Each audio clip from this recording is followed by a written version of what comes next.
نجم جميل، نجم كلنا بنحبه.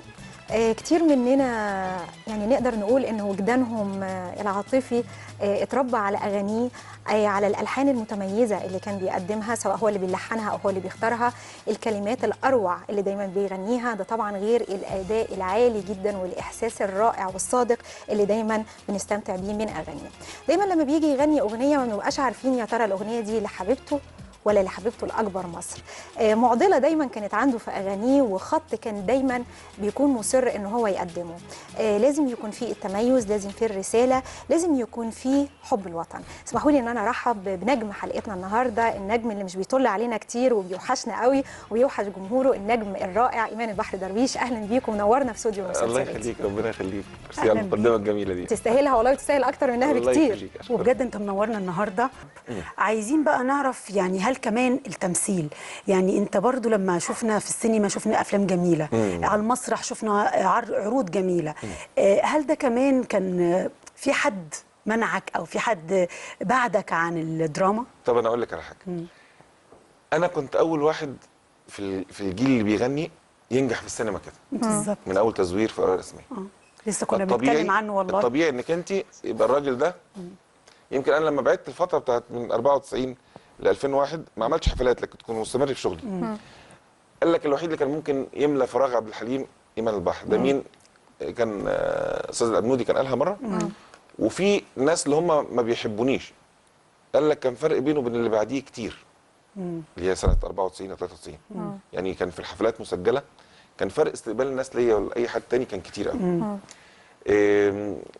انا شايف لما عملت الامام الشافعي كنت ممكن اقول لك انا عندي في الغنى عندي نفسي، عندي قولي قلم، عندي كذا عندي كذا. في الغنى عندي امثله كتير قوي طبعا. لكن في التمثيل كنت ربنا كرمني مع الناس والناس حابه الافلام، لكن انا ما اقدرش اقول لك ان انا ممثل كويس غير لما عملت الامام الشافعي.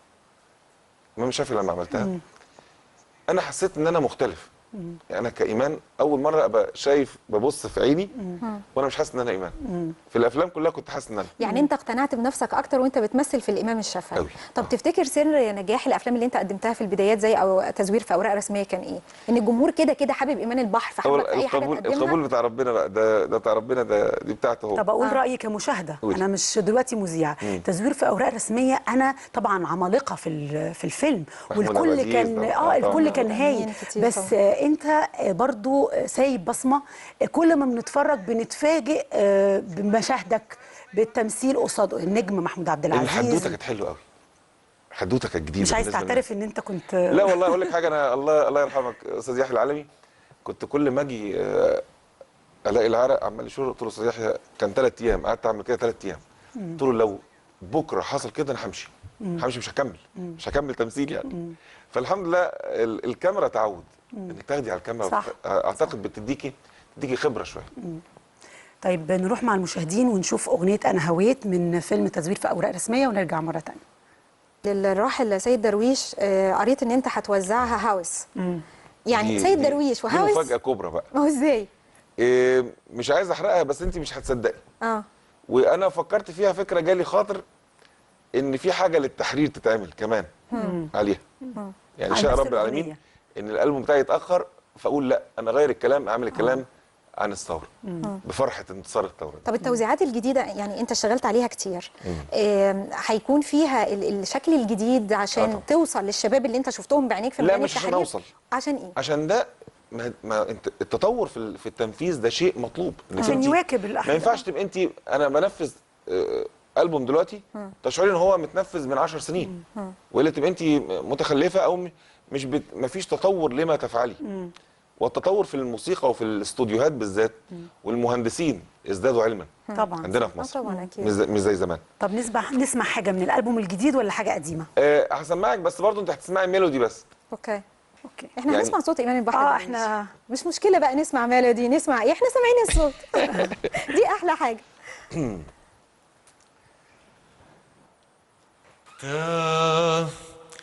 قلوبنا مهما تقسى مسرنا لبعضنا،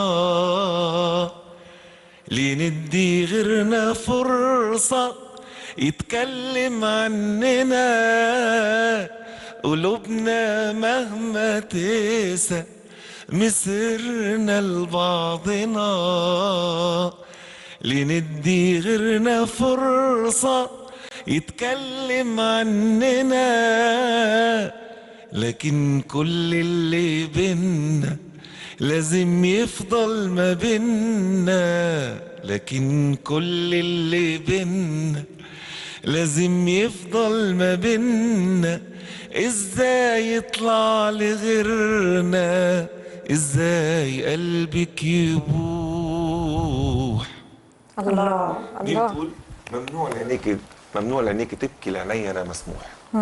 وليه قلبك بيشكي ما دمت انا المجروح؟ بقول لك كنت حره، جراحي في قلبي مره، ولا هقبل تاني مره اكون انا المجروح. لا هايله قوي قوي هايله. بعدين زي ما كنت بقول في المقدمه، حضرتك دايما اغانيك تفهمش انت بتغنيها لحبيبتك ولا لحبيبتك الكبيره بلدنا كلنا ست الكل مصر، ولا يعني عارف انت دايما من البدايه عامل الخدعه دي في اغانيك. هي بدات بنفسي بنفسي فنفسي انت ما بتحسي في الاول انها فعلا لوحدها، لغايه ما تخشي بتقولي يا بلدنا يا بلد. فهو من امتى الولد بيخاف من امه؟ خلاص كده الموضوع واضح لمين. في اغنيه تانية انا بحبها قوي اسمها حلم التمني. انا سميتها حلم ايامي، يعني نقول حلم ايامي يا ماما تتولد بعد القيامه. يعني عايز اقول لك ان حلمك ده عمره ما هيتحقق. خلاص. الحلم ده الحمد لله اتحقق الحمد لله رب العالمين. الالبوم الجديد برضو من انتاجك؟ طب عايز اعرف ايه سر بقى، يعني تقريبا معظم البوماتك من انتاجك. ما هو انت عشان تعملي شريط زي نفسي مثلا، في نفسي، في قولي قلم، في مكتوب لي اغني لك، في بشرة خير، دول 4 اغاني وطنيه. وفي بعد كده دنجي دنجي وتجار العجام وضميني وموسيقى الغرب الرسيم. فانك تعملي 4 اغاني وطنيه في شريط ده شيء صعب جدا، ده شيء ما فيش منتج يقبل ما يرضاش. مخاطره للمنتج طبعا. طبعا. انا شايف ان المعاني اللي بختارها كمان لا تناسب المنتجين. كله يبقى عايز شكل معين في الاغاني. طيب ليه ايمان البحر درويش لما قدم البومات دينيه وهو كان عددهم 2 وقدم مسلسل مؤخرا الامام الشافعي؟ انهي واحد الالبومات الدينيه؟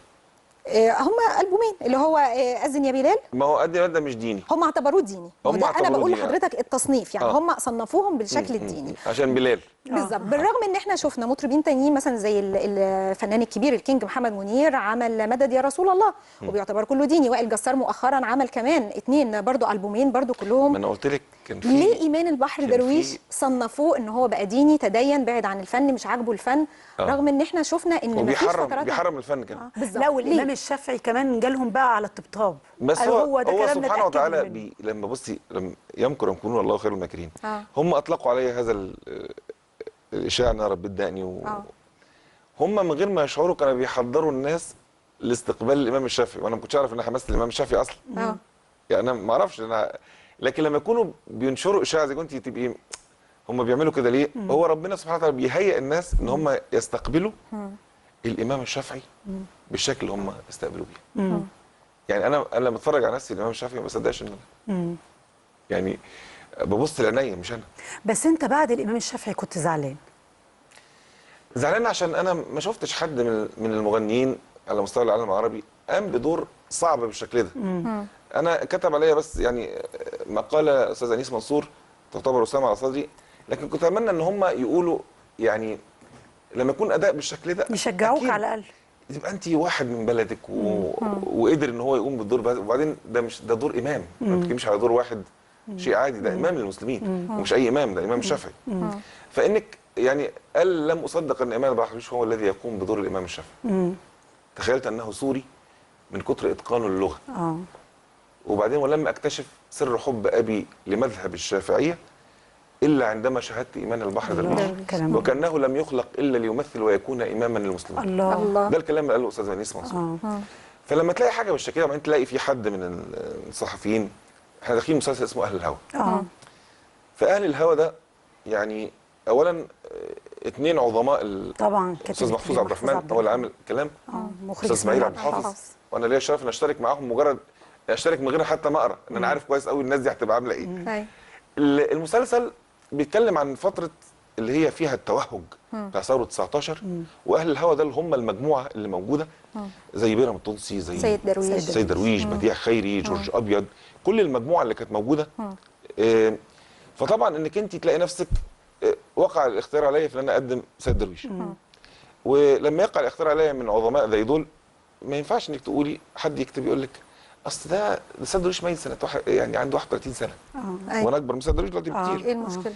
لكن هم لا، هم بيقولوا لكن لو شوفي صوره سيد درويش هتلاقي طبعا صورة سيد يعني درويش. ما فيش اي حد لو قلنا لا، سيد درويش تشعري. مين هيعمله، اي حد مش هيتخيل حد غيرك. لا وضع مش لا مش طبيعي. حكايه حد غيري، انا بكلمك على الناس اللي هي بتحاول دايما يعني ايه يعني اللي هو تظهر لا السلبيات.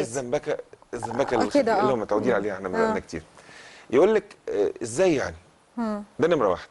طيب شوفوا صوره سيد درويش وشوفوا صورتي، انا اكبر منه دلوقتي، لكن هم زمان كان لهم شكل تشعرين ان هم كبار سنا. صح. ايوه. فالشكل انا شكلي يعتبر اصغر سنا من سيد درويش برغم ان هو ميت في الشكل. 31 سنه. ايوه. الحاجه الثانيه ان انا راجل مغني مش ممثل. صح. طب هم ما شافوش مثلا الامام الشافعي؟ لو المخرج يقدر يعرض لنا مثلا جزء الامام الشافعي يبقى يعني انا فخور جدا جدا ان انا عملت هذا الدور بصراحه. يا رب تكون فخور كمان لما نعمل باذن الله يعني ونعرض مسلسل اهل الهوى ونشوفك وانت بتجسد شخصيه طبعا سيد درويش. بس خلينا دلوقتي نشوفك بقى وانت بتجسد شخصيه الامام الشافعي. نشوف مشهد مع جمهورنا ونرجع تاني نكمل حوارنا. قبل ما نشوف المشهد كنت بتقول ما ينفعش كاتب كبير زي محفوظ عبد الرحمن والمخرج الكبير اسماعيل عبد الحافظ يقول لك تعالى في المسلسل وتقول لا. هل ده معناه ان بعد الامام الشافعي ما كنتش حابب ان انت تخوض تجربه التمثيل مره تانية؟ هل عدم تسليط الضوء على الامام الشافعي او الاهتمام اعلاميا بيه بعدك الفتره دي كلها وعشان هم طلبوك اضطريت ان انت تعمله؟ لا اصلا انا يعني دايما عمري ما انا ماليش علاقات كتير قوي، يعني انت عارفه الفن يمكن فيه شلاليه شويه. يعني كل واحد بيبقى له منتمي الى شله معينه هي اللي بتعمل معاه جميع الاعمال. تلاقيه مثلا المنتج الفلاني مع مجموعه مش عارف، انا مش مندمج مع اي شله من الشله. لكن لو في عرض بيتعرض عليا بشكل معين الطبيعي انك انت دايما الموهبه بتفرض نفسها. لكن ما ينفعش انك تلاقي حد مقدم عمل بهذا الشكل، راجل الناس الحمد لله بتحبه بيقدم شكل محترم للناس، وتيجي الحفلات لا يكتب عنها كلمه، لا تذاع، يعمل عمل كويس ما حدش يكتب عنه كويس. فاهم قصدي؟ يبقى داخل يعمل عمل كويس تلاقي في حد يقول لك اصل ده يعني مش عارف حتى ما تمثله لسه بيتكلموا على واحد مش عارف ممثل اعتقد من الاردن او حاجه كده وانا ما اعرفوش يعني. وانا يعني عارفه في ناس بتبقى بتذنبك عشان تاخد دور، وانا عمري ما عملت الكلام ده. فالترشيح بتاع العظماء دول انا ما ينفعش حد يتدخل فيه اصلا. اكيد طبعا بيبقى اختيارهم هم. طول ما اللي ضايع وطن، طول ما القلوب بتبوح، ايه راح يكون التمن؟ دايه فداه الروح. طول ما اللي ضايع وطن، طول ما القلوب بتبوح، ايه راح يكون التمن؟ دايه فداه الروح. بشراكوا فوق في السما يا زينة الأرواح، ده في مصر في ملحمة بشبابها يشفي جراح، خافوا عذاب الله في سبيل الله.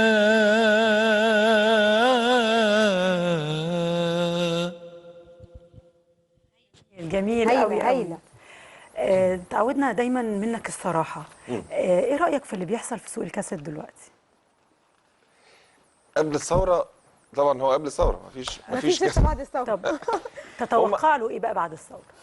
اقول لك هم كانوا بيقولوا ان سوق الكاسيت انهار نتيجه القنوات الغنائيه ونتيجه الاف ام والحاجات دي. وانا في ارائي متسجله ما غيرتهاش ابدا، ان الناس مش عايزه ده. انتوا بتجبروا الناس على غنى، الناس مش عايزه تدفع فلوس، هم شايفين الحاجه دي ما تستاهلش. ممكن اعمل لها كوكتيل، ممكن انزلها من على النت، لكن ادفع فلوس في ألبوم في الكلام ده لا ما يستاهلش. ده وجهه نظري. مين الناس بقى؟ يعني احنا دايما بنقول ان هم بيفرضوا ذوقهم على الناس. الناس اللي رفضوا ملك الجيل. لا، الناس اللي عملت في ملك الجيل في التحرير كده. ما هو ده ملك نجم الجيل ولا نجم الجيل؟ نجم الجيل. فنجم الجيل ده واخد كام جايزه؟ كتير. افريقيا كلها بتحبه. فانت بتتكلمي في حاجات كلها يعني الميوزك اوورد اللي هم ليل نهار شغالين يقول لك ميوزك اوورد دي عباره عن ايه؟ دي الاكثر مبيعا في الشرق الاوسط. طيب عندك ريكورد يقول لك ان الراجل ده باع كام؟ اكيد عند المنتج. انهي منتج؟ اللي منتج الالبوم او السي دي اللي هتلاقيه باع عمله 15,000 عشان الضرايب. يعني كاتب في مبيعاته 15 ان هو باع اي كلام. ايوه. فازاي يكون بايع اي كلام وياخد جايزه؟ لان هو ممكن يكون بايع اكتر من كده، لكن اللي بيتكتب اكيد مش هو الرقم الصحيح الحقيقي. فانت بتدي الجائزه دي بناء على انهي بره يقول لك ده باع 10 مليون ليه؟ عشان دفع فلوس 10 مليون لجمعيه مؤلفين والملحنين مثلا ال 4% مؤلف فعنده ريكورد بيقول ان باع 10 مليون نسخه. لكن احنا عندنا في العالم العربي والشرق الاوسط مفيش حد عنده ريكورد الراجل ده باع كام. فالجائزه دي يبقى لهاش بشكك في لا مش بشكك، هو ده الطبيعي. ما انت هتلاقي الجائزه بعد ما خدها فلان وفلان بياخدها فلان وفلان بالظبط بناء على المنتج. وبتلف عليهم بعد كده؟ لا بناء على المنتج. لا بناء مدى على المنتج قوه فعلا. المنتج في شراء هذه الجائزه. واحيانا بيديها للنجم اللي هو دلوقتي موجود معاه في الشركه. بالظبط. لا انا كل لما كنت بقول لك مين الناس اللي يعني لا حضرتك كنت بتقول ان هم فرضوا ذوق معين على الجمهور وقالوا الجمهور عايز كده. مين اللي فرضوا؟ هل بس الذوق المتردي ده بس من المنتجين؟ اقول لك حاجه. طبعا الفنان اللي بيختار ده عليه هو اللي في وش المدفع. فانك بتختاري هذا الشكل من الفن اللي هو المنتج عايزه. انك مش ممكن تكون انت مقتنعه بهذا الشكل من الفن الا اذا كان وتلاقي في ناس اصواتها جميله قوي عملت اشكال من الغنى انا وجهه نظري هو اعظم بكتير من هو يعمل هذا الشكل من الغناء. يعني انا صابر الرباعي انا بحبه جدا كصوت. فصابر الرباعي راجل صوته الناس عرفت قيمه صوت صابر. انا اسمع صابر من قبل ما يشتهر. وهو بيغني حاجات عبد الوهاب ونجاة الصغيره شيء مبدع. طبعا. لما غنى علي جرى مع اصاله فالناس عرفت صابر الرباعي. لكن سيدي منصور وبرشا برشا ده اقل امكانيات من صوت صابر. لكن ده الشكل المنتشر في القنوات الغنائيه. فاهماني قصدي؟ ايوه فاهمه. فانا شايف ان صابر لو يملك ان هو يختار ما كانش هيملك ان هو ما كانش يختار انه يظهر للناس بهذه الاغاني. كان يظهر بحاجات تانية كتير. انا وجهه نظري كده. مش عيبا في صابر انا بحب صابر جدا. لكن هناك زي ما يكون هناك من يدفع فلوس يخلي شكل الاغاني عباره عن العري والرقص والهيافه. يمكن كان هم فاكرين ان الهيافه دي اللي هتخلي الشباب ما يبقاش عنده الحماس. يعني هتلاقي الناس هم عاملينها هم كانوا متخيلين كده بس سبحانه وتعالى يعني عمل شيء عكسي تماما يعني. طيب أنا عايزة أتكلم عن العظيم سيد درويش. زمان كنا بنسمع إن أنت كنت بتفكر تعمل فيلم أو مسلسل عن قصة حياته. بالظبط. طيب طبعا إحنا عارفين إن أنت ما عجبكش تقديمة الفنان الراحل كرم مطاوع لقصة حياة سيد درويش. هي مش كرم، هي الحدوتة اللي مش حلوة. طبعا.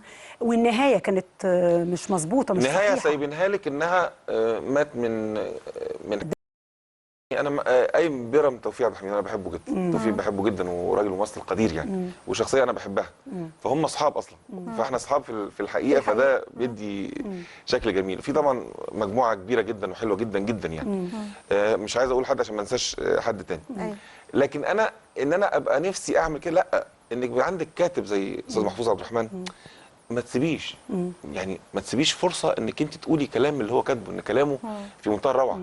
مخرج زي الاستاذ اسماعيل عبد الحافظ بتبقي انت عارفه كويس قوي مش هتطلعك وحش ابدا. لا انت فهمتني غلط. انا عايزه اقول ان يعني سيد درويش من حقه انه كان يتعمل له مسلسل كامل ليه هو او قصه حياته البدايات ولحد ما مات.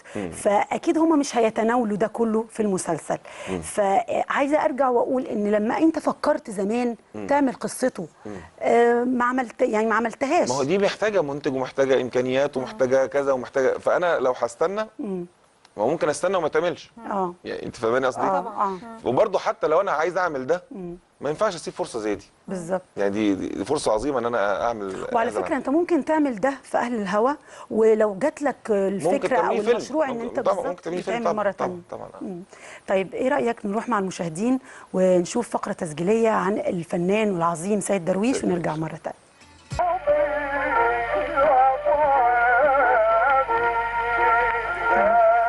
بلادي بلادي يعني بتهيألي مفيش حد فينا ما بيغنيش بلادي بلادي. ألحان طبعا الراحل سيد درويش، بس الصوت ده مش صوت سيد درويش. حسيت ان في معلومات مغلوطه عن سيد درويش دلوقتي موجوده، الاجيال الجديده اللي عايزه تدور تعرف سيد درويش عمل ايه وعمل ايه، حسيت انها مغلوطه. انا شخصيا احيانا بدخل على النت في حاجات بتبقى صح، في حاجات بتبقى غلط. هم كاتبين ده لحن عبد الوهاب.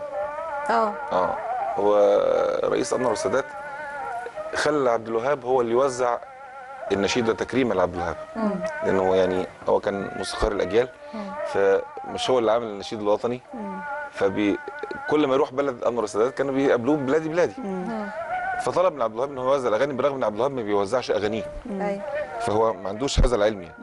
فده تقريبا لمختار السيد وعمل التوزيع، بس قال له عايزين ندي للنشيد وقار. فطبعا الوقار ده مش وقار ولا حاجه، ان مفيش حاجه حماسيه تديها وقار. ان الحماسي ده لازم يكون بالسرعه اللي هي بيغنيها الناس. طبعا واحنا في الجيش اتحبست زمان وانا ضابط، كنا طلبه. فطبعا الموسيقى العسكريه بتعزف تطام تام تطام، وطبعا كل الطلبه بلادي بلادي، فطبعا الولاد بيقولوا مصر يا هم تطام. فطبعا حبس خميس وجمعه. انت اعترضت؟ احنا كلنا حبس خميس وجمعه. قائد اللواء قال كده. فرحت لقائد الكتيبه واقول له يا فندم سرعه النشيد زي ما بيقولوا الطلبه يعني. قال طب روح قول كده للمايسترو. فرحت للمايسترو قلت له يا فندم السرعه زي ما بيقولها الناس. قال لي لا ما اقدرش، النوار دي مش عارف تساوي كام، يبقى هو كده استاذ عبد الوهاب قال كده. قلت له بس دي مش بتاعت عبد الوهاب. قال لي لا ما اقدرش، هي كده. سيد درويش هو ملوش دعوه، ملوش دعوه، هو ملوش دعوه. هم قايلين هو جاي له النوته بتاعتها السرعه دي، يبقى تعزف بالسرعه دي. انا شايف السرعه دي تضر باللحن مش تفيد اللحن. طبعا انك انت بتتكلمي على بطء، ده مش حماس. مش حماس، انت والمفروض بتموتي الاغنيه. انت بتموتي الاغنيه. طيب جدك سيد درويش فادك قد ايه في مشوارك الفني؟ سيد درويش فادني وانا بلحن. يعني سيد درويش عنده حاجه اسمها التعبير. لما تسمعيني وانا بغني مثلا، عملت اول لحن في حته اسمه انا ما اقبلش. انا ما اقبلش اكون انسان على الهامش، ولا عمرك وحشتيني، حد فينا كان في حب واناني.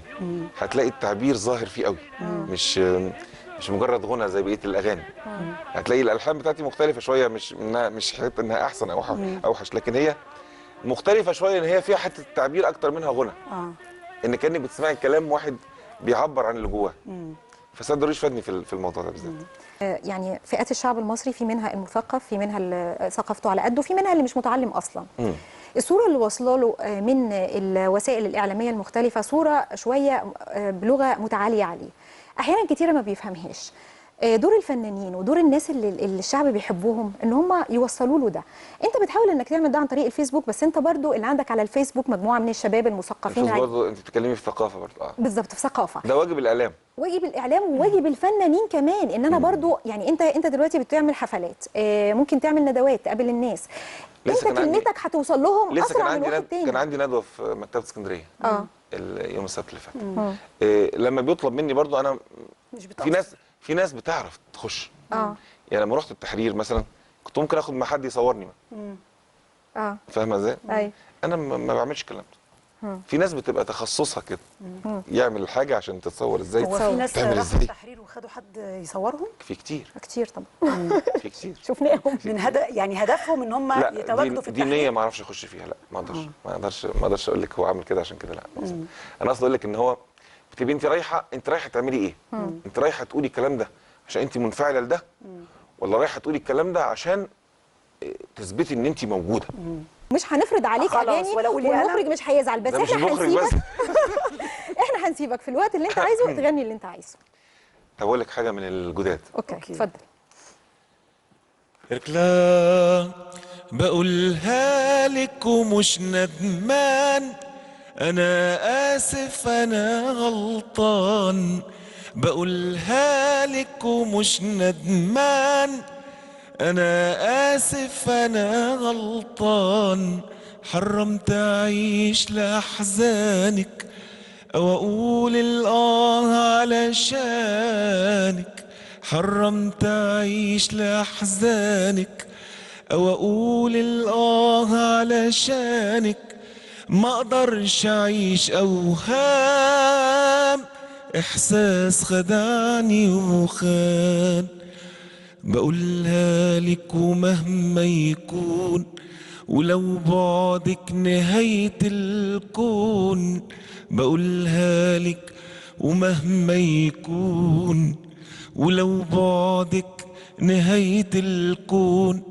كتير القلب إحساسه بيغلط أو ساعات بيخون، وأنا آسف لإني نسيت وقلت في يوم أنا حبيت. وأنا آسف لإني نسيت وقلت في يوم أنا حبيت. عيون محتاجة بر يمان. ليه حرمنا من ليه صوتك مش بس؟ عارفه. ما هو جاي بقى ربنا.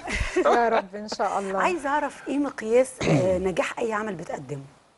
وجهة نظري انا، طبعا. وجهة نظري انك لما تقدمي عمل مختاره الكلام كلام جميل، اولا يكون كلام برضو يا ريت يكون ما حدش قاله قبلك، يكون معنى جديد قلتيه، صح. او لو معنى قديم بس الصياغه بتاعته شعريا مختلفه كالفاظ، يبقى ده شيء جميل ويلاقي نجاح عند الناس. انا شايف ده قمه النجاح. لكن ممكن يبقى في حاجه في منتهى التفاهه وتصادف نجاح، ده بالنسبه لي مش قمه مش نجاح. بعد الثوره انتشرت، انا ملاحظه ما شاء الله عليك، انت متذوق الشعر بشكل كبير جدا، حتى وانت بتقول كلمات اغانيك يعني نتصورك شاعر اكتر منك مطرب. لا لو ما حفظتهاش يبقى وحشه. لا يعني لا مش هقول لا. مش مساله الحفظ، مساله احساسك بالكلام وانت بتقوله، الاداء. ما هو انت لما بتحبيها تحفظيها فتبقى طالما وصلتك يبقى توصل للناس لما صح. تقوليها. اكيد. زي مثلا هشام الجح، تيم البرغوثي، اكتر من اسم. ما فكرتش ان انت ناس جمال. اكيد ما فكرتش ان انت تتعامل معاهم في بعض مثلا الاغاني او القصائد اللي ممكن تقدمها في الالبومات اللي جايه؟ ولا مش كل ما يكتب يغنى؟ طبعا طبعا. انا مصطفى درويش ده راجل انا بحبه كده، يعني اقول لك هو اللي عامل لي مش ندمان دي. عامل لي حاجه اسمها محتاج رجوعك، فبقول لها ليه بتبكي من حروفي ومن كلامي بتغضبي؟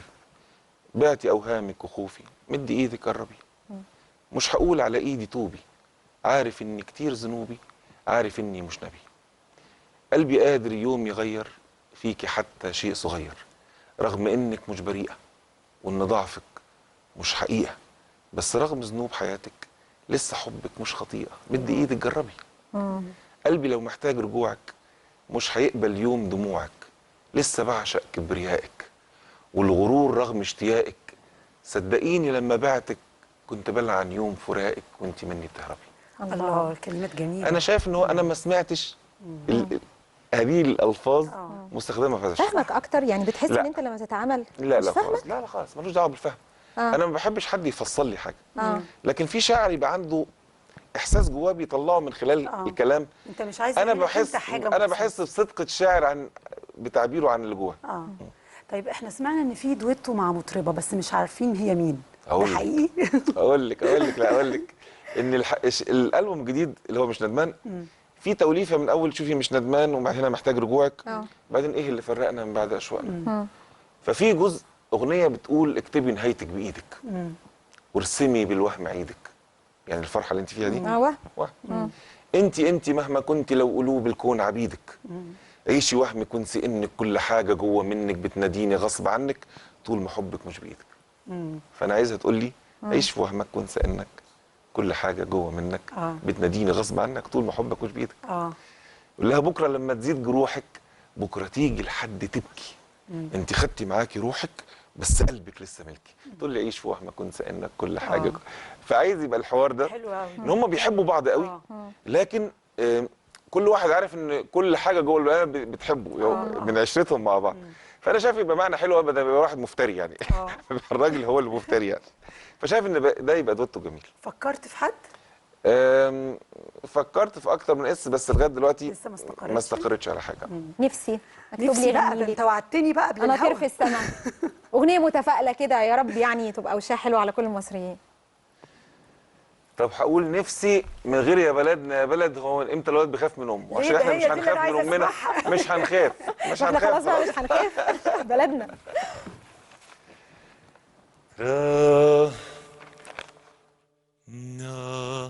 ايدي واحدة وانت ايدك برضو واحدة تيرارا. انا شفت الاغنية دي على الشاشة عندك، خليك جدع واعرضها لي. لا كده برضو هشرب شوية مية، اعرض لي نفسي عندك، شفتها على الشاشة هنا. خليك جدع، شفت نفسي على الشاشة هنا كنت انت بتقولها. ايدي واحدة انت ايدك برضو واحدة